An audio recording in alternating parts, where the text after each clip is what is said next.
Well, hello. It's been a long time since we've been together. And welcome back to another episode of It's Stephen Time. Last time we saw each other, the world was flipped upside down. It looks like nothing much has changed. I'm so excited to be back with you guys, and I just hope you guys have been well during this time. But on a lighter note, today we have a special guest with us today. We have President Michael Licari here to just talk about who he is. So stay tuned with us. You're watching IST.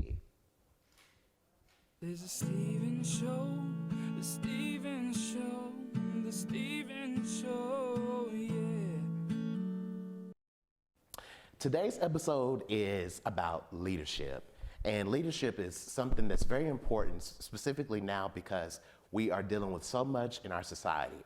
So how are you doing, President Licari? I'm doing great. Thank you for having me, Stephen. I appreciate it. Thank you for coming. Yes. Yeah. I mean, today I'm so excited. I don't even know what to do all this energy. It's good. It's good energy, though, right? Yeah, that's right. Absolutely.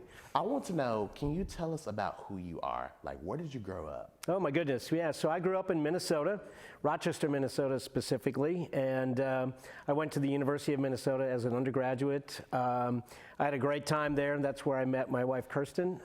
We were in the University of Minnesota marching band together, so that's literally how we met, was running out onto the football field for a pregame show. We lined up next to each other for one of the seasons, and so you know, you never really know what's going to happen, who you're going to meet when you're a student. So you know, obviously that was a great experience for me. So during that time, like, did you see yourself, did you know what you wanted out of life? Did you know what you wanted to be during that time? You know, when I got off to college, no, you know, I went off to college thinking that I would be an engineer. That's what I originally went to school for, and decided that I needed to make a change a good way through my freshman year. So pretty quickly I realized that I was in the wrong program for me. I wasn't very happy. I was kind of struggling, quite frankly, as a student, because you know, I didn't feel personally connected to what I was studying. And so I made the switch to political science, and that made all the difference. I'd always been really fascinated and passionate about how government works and how people lead and all of that. So when I made the switch, then a light bulb went off, my passion came out, and so I made that huge shift pretty early on. But even then, you know, throughout my undergraduate career, I wasn't sure what I wanted to do. And I remember taking a walk through campus one afternoon. It was a great day. I went around campus with my camera, just taking pictures. And I was thinking, what the heck am I going to do, you know, with my life after I graduate?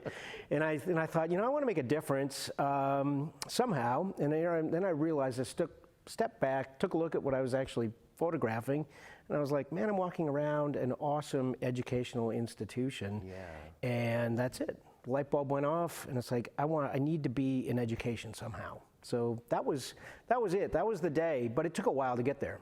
So you mentioned the word education. Yeah. And I think education is very important. So I just want to know, for you, what does education mean to you? It really can be boiled down to opportunity. It is the way in which that society can launch people forward, right? It gives you an opportunity to do things that you would never be able to do otherwise. It puts your life on a pathway that perhaps you never thought possible. And so it is the greatest way to move yourself forward in life. And so it's a humbling honor, really, to be in higher education, because at the end of the day, I know I can go home at the end of the day, and even if I didn't meet with students directly, I know that something that I did that day made students better off. Yeah. So it's like you're making an influence. Exactly, having a massive influence and a lasting one. That's the other thing that people sort of forget about education sometimes, is we're educating the students here at Austin Peay, of course, but that education will last, because their lives are going to be different. Their lives are going to be better, and so therefore their families are better off. If they have kids, those kids are going to be better off than they otherwise would be, and so you can have a generational impact just by doing good work today. That's right. And you know, the word influence makes me want to ask you, who influenced you? Because you sound like you've been influenced. I have. You have this positive ray of light. and it exudes. Yeah. So I want to know who influenced you growing up. So for sure, it's my parents. Both of them were lucky enough to go off to college and graduate. And this would have been way back in the 60s. And my dad has graduate degrees. He has his PhD. And so the expectations were high for me. So they always expected me to do well in school. And I wanted to, because I saw that that they enjoyed it so much. They would bring me back to campus as a kid to go to football games and to meet their faculty that they had when they were in school. And so I sort of grew up understanding that this is a really great opportunity, and I'm not going to waste it. Right, yeah. And I like how you say you're not going to waste it. I think sometimes we, as people, we see opportunities, but we don't take them. So what advice could you give to students who are in that? Yeah, and the thing that I always say is be ready for opportunity to knock, because it will. And when opportunity does knock, answer the door and say yes. And by all of this, what I mean is by being ready for opportunity to knock, do whatever is in front of you right now. Maybe it's your job right now, maybe it's going to class right now. Do that to the very best of your ability, because that will make you ready to take the next step, whatever that might be. And then when opportunity knocks, say yes. There's so many people that see an opportunity and they're afraid to take it for some reason, or they're uncertain, or they're afraid of failure, or whatever it might be. And so just be bold. And say yes. And if it doesn't work, you can always circle back and go back the way you came. But if you never take that step forward, you're stuck. You will never go forward in life if you don't say yes to the opportunities that come your way. So through the different opportunities that have been presented to you, what is the biggest thing you've learned about yourself through those opportunities? Because sometimes opportunities really teach you internally, and they allow you to see yourself. Yeah. I think for me, I'm happiest when I'm in learning mode. If I'm learning throughout each of my days, that is when I'm the most invigorated. That's when I'm the most passionate. And so I have to be learning something new all the time. That's something that I learned a long time ago about myself. And it's important that we stay aware of learning, because that's how we continue to grow. That's right. What ways do you feel like you've grown because you continue to keep that idea of learning? Yeah, I think, in terms of my own career, each step that I've taken, I've been able to take on more responsibilities and things like that. And then personally, as a husband and as a dad, I've done a tremendous amount of growing and learning there too, as I've watched my son grow up, and he's graduated from college now and off with a job. And so it's been exhilarating. Yeah. Well, we're going to hold that note. We have to go to commercial, but we'll be right back with more of IST. Stay tuned.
College can be hard, and sometimes life can be even harder. That's why Austin Peay offers counseling services for students in need of help. Whether it's mental health, relationship advice, or even having someone just to vent to, counseling services are available. All you have to do is call 221-6162 or stop by their office in the Art Building and begin finding your way back to wellness. For more information about student counseling services, check out our Facebook page at WAPXFM 91.9.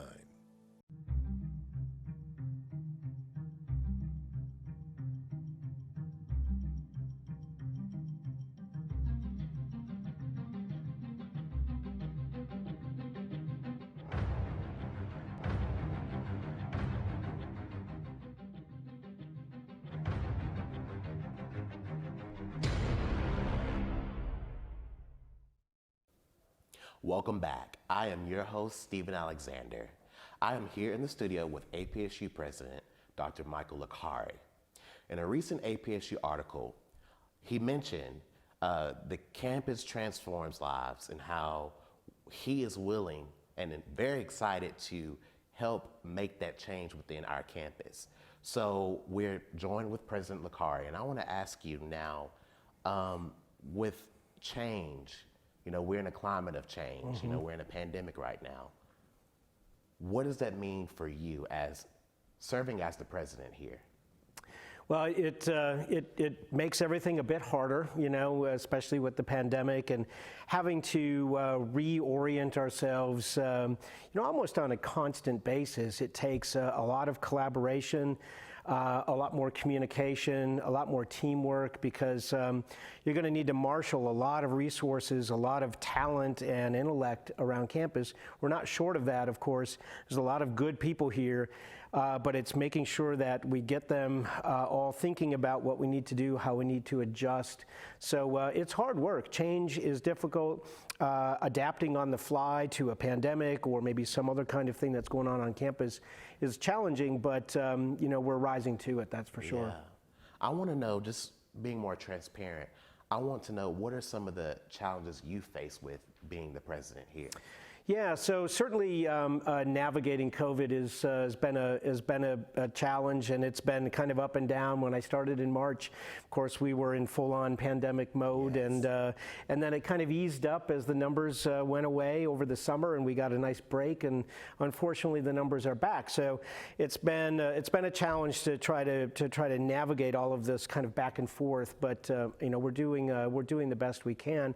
You know, and then the other long-term, I think, challenges for campus and really anything in higher ed is making sure that you know, our enrollments are up, and making sure that people understand the value of going to college, and that's probably the bigger challenge long term is to make sure that everybody out there understands that going to college is still worth it. So as our president, why do you say that there's value in going to college? Because we have a lot of people who may feel differently about that. Mm-hmm. Some people feel like you don't need college, but why would you encourage students to keep an open mind to being educated? Yeah, that's and really, you know, when I was talking earlier about opportunities and kind of launching yourself forward, it's really hard to do that without education. It opens the door to a career in a profession, and it leads to other kinds of opportunities that you might take for granted. The ability to participate more effectively in your local community, for example, to appreciate the things going on in the state and the region and the country. And so there's a lot of benefits beyond positioning yourself more effectively for a career and employment and your income and all of that, but all of the other things that being a good citizen will bring you as well. Yeah. Yeah. I want to switch gears here. Okay. So I want to know about, okay, so before you became our president, how did you feel? Like, did you feel like, oh, I'm not going to get this. I don't know if I'm going to be picked. And when you did get picked, how did you feel? What did you do during that time? Yeah, so the process as a candidate was thrilling. Actually, it really was. I enjoyed it immensely. I spoke earlier about being the happiest when I'm learning, and as a candidate, I was in full-on learning mode, and so I enjoyed that process very much. Of course, it was stressful, and I wanted the position. I wouldn't have applied otherwise, and so when I was appointed, oh my goodness, I was thrilled and just very humbled. It was kind of hard to believe at first because it was something that represents a very important step for me and in my career. So yeah, I was absolutely thrilled. And on the other hand, I've been working directly for a president in one capacity or another for a really long time. So I'd been watching a number of different presidents work, and so learned a lot from a set of them before I stepped foot on this campus. So I felt as prepared as you could be. Yeah. I want to ask you to, as much as you prepare, sometimes within us, we question our own ability. Was there ever any time that you just felt like, I don't know if I have what it takes for this? Yeah, everybody who is honest with themselves kind of understands that each of us have our own limits. And so, that's always there. It's not doubt per se, so much as it is to acknowledge that there will always be gaps in what we know and what we're good at. And so then the next thing a good leader needs to do is surround themselves with talented people who fill those gaps, right? And so you've got somebody on your team that complements you and is full of folks who are bright, maybe smarter than me, and who are willing to steer me and help me guide the university as we work as a collaborative team. What do you see within our university that you feel like can be changed for the betterment of inclusiveness for all of us as students and faculty? Yeah. Well, and I think one of the things that I'm very, very interested in working hard on is making sure that everybody who comes to campus has the opportunity to get across that graduation stage. When I was speaking to the faculty and staff at the faculty and staff convocation, I made the point that I define access to college as not as accessing the front door, but as accessing the graduation stage.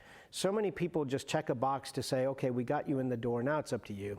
And we have to maintain that effort to recruit students, but then also support them along the way so that they can finish in a timely fashion, just like the rest of their colleagues. And see, I like how you are interested in student success. Yep. Because I think that's what makes it easier for students when they see you or when they see professors around. They can understand that I'm struggling, but I know that I have someone in my corner that supports me. Yep. And that will help make things better for me, And yeah, and absolutely. And at the end of the day, that is the only thing that matters for Austin Peay is educating our students well and making sure that they finish in a timely fashion. That's really the mission of the university. Yeah. I'm also curious to know, with the different things that we have going on campus, how do you ensure that you tell students to get involved with different things? So I feel like sometimes students, when they come to campus, it's new for them. Yeah. So they might feel like, where do I fit in? Right. What would you encourage students? Yeah, and so, the engagement in campus is so important, and that feeds right into my passion for student success and getting them across the graduation stage. It's a lot easier to do that if you, as a student, make this place yours. This is your university as a student. This isn't a place where you're just going to college. This is your university. You might even live here on campus, but for sure, even if you don't, this is your place. This is your home for however long it takes for you to finish this degree. And so make it your home. Find your passion, find a group, an organization to join and participate in. That shrinks the size of the university for you. It gets you in regular communication with a bunch of similarly minded colleagues and fellow students. That's what I did as a student. I went to an enormous university as an undergraduate, but I joined the marching band. It shrunk the university down to a manageable group of people for me, and it made it home. Yeah, yeah. And I like how you say you have to make it home. You have to make it personable. So like for students, like, you know, that's important for them to understand, but I just want to know, what could you say to them to encourage them to break out of their shell? Yeah, and that can be scary for some people. You know, they come and they're shy or they're overwhelmed because the university perhaps is a lot larger than their high school was or their hometown is or something like that. And again, it goes back to what I was saying about when opportunity knocks, open the door and say yes. Sometimes that is pretty daunting, but it's actually not going to hurt you. Yeah. You might feel uncomfortable for a little bit, but that's how you grow, that's how you learn, and that's how you get comfortable with a wider range of experiences. Yeah, yeah. Well, I love that. I love that. And listen, we are going to go to a commercial break, but we have more with President Licari. Stay tuned. You are watching IST.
You can help support Austin Peay students who don't have enough to eat by donating to the Save Our Students Food Pantry. The Save Our Students Food Pantry is looking for soup, pasta, canned meat, canned beans, peanut butter, and fruit. You can drop off your donations at the food pantry on Home Avenue. It's open Tuesdays through Friday, 8:30 until 4. For more information, call 221-1620. 221-1620. A campus reminder from Austin Peay.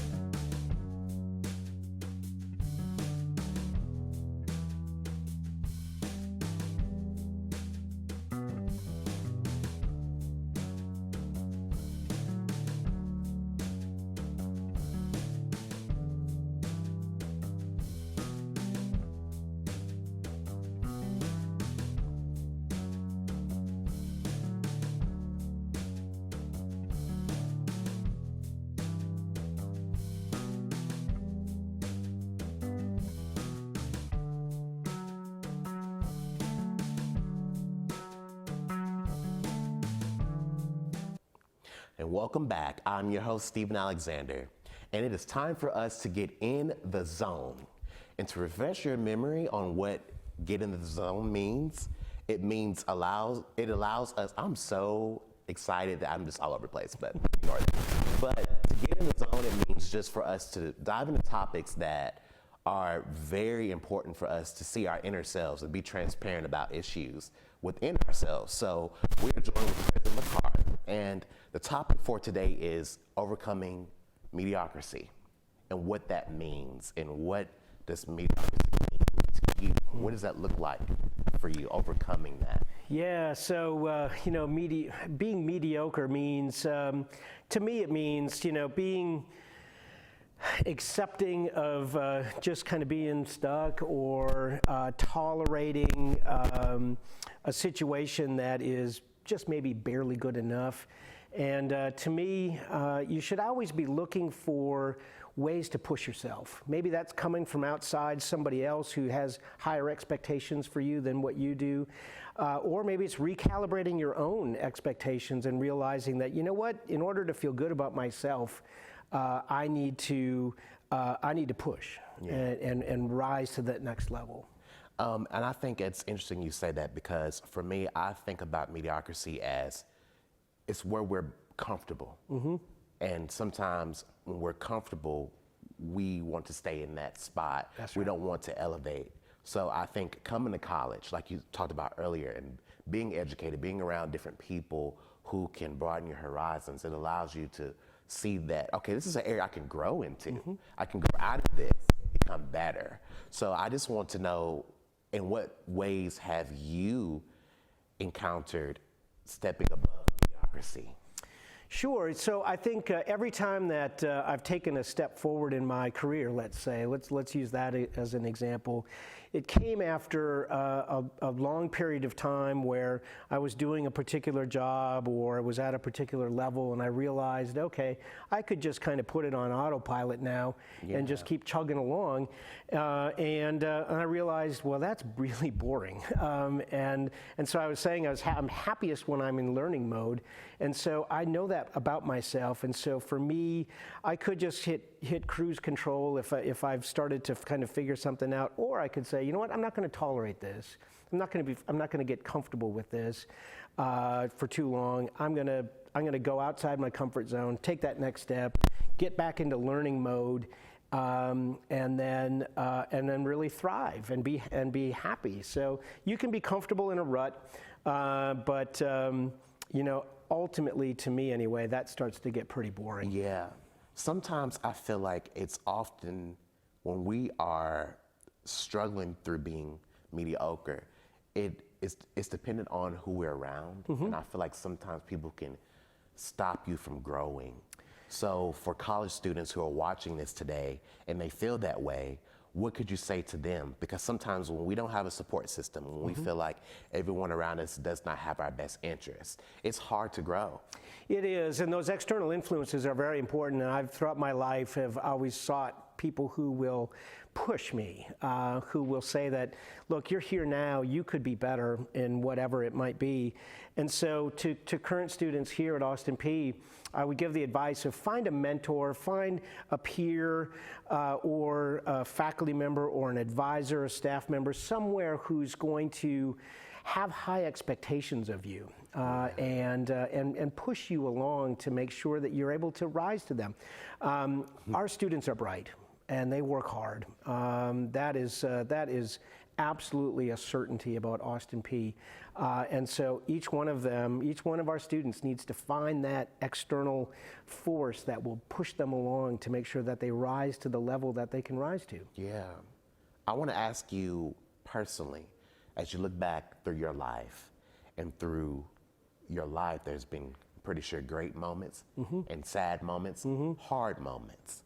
But through those moments, what would you have said to your younger self? What you know now, what would you tell your younger self? Yeah, so I think it is always, you know, don't fold and collapse the first time a little bump in the road comes along, or the first time that somebody says, you don't need to do that, why don't you just quit now? You know, and so I don't regret a whole lot about of my life, but there were a few moments where I dropped out of an organization, or I stayed too long in a place that wasn't making me happy, because I just really wasn't willing or able to overcome what turned out to be a pretty small hurdle or roadblock. So it's really just to go back to my younger self and say, keep pushing, keep going. And keep going because there's better on the other end, or because you could learn from it? Why would you say keep going? Yeah, it's really like we were talking about, and not being willing to tolerate being in a mediocre spot, but then also to have the self-confidence that you can rise up and overcome something, right? So it is sitting a little bit taller in your seat, standing a little bit taller with better posture, and just saying, I can do this, right? Yeah. Well, you know what, President Licari, I just want to say thank you so much for your time, because you have talked about so many great things, and the time went by super fast.